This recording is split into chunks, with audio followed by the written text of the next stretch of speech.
Ngayong December 26, magaganap na ang labanan.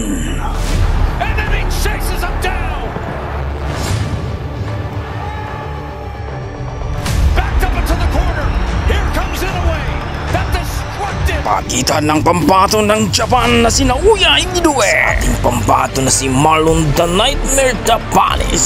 Susubukan na agawin ni Marlon Tapalis ang dalawang titulo ni Naoya Inoue.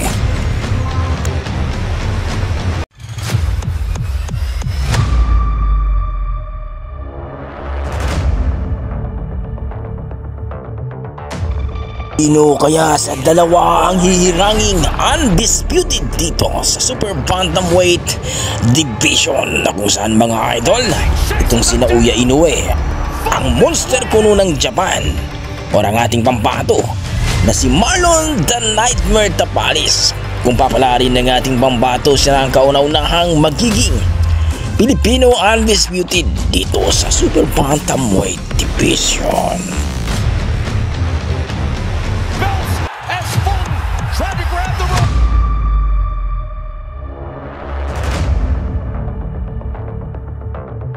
Backed up into the corner.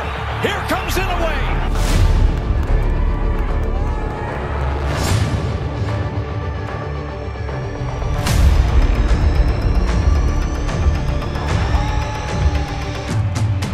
That destructive. Kaya ngayong December 26, sino kaya sa dalawa ang magwawagi? Ang pambato ng Japan na si Naoya Inoue o ang ating pambato na si Marlon the Nightmare Tapalis? Bagamat liyamado man ng Hapon, pero hindi ibig sabihin na ang ating pambato na si Marlon Tapalis ay wala ng pag-asa. Wika nga ng ating mga boxing fans. Hindi kailangan ni Marlon na sobrang lakas, kundi uutakan lang daw itong si Naoya Inoue.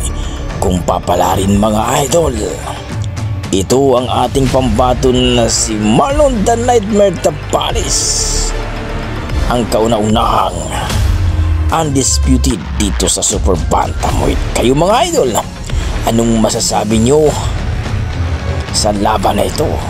Mananalo kaya ang ating pambato na si Marlon the Nightmare Tapalis?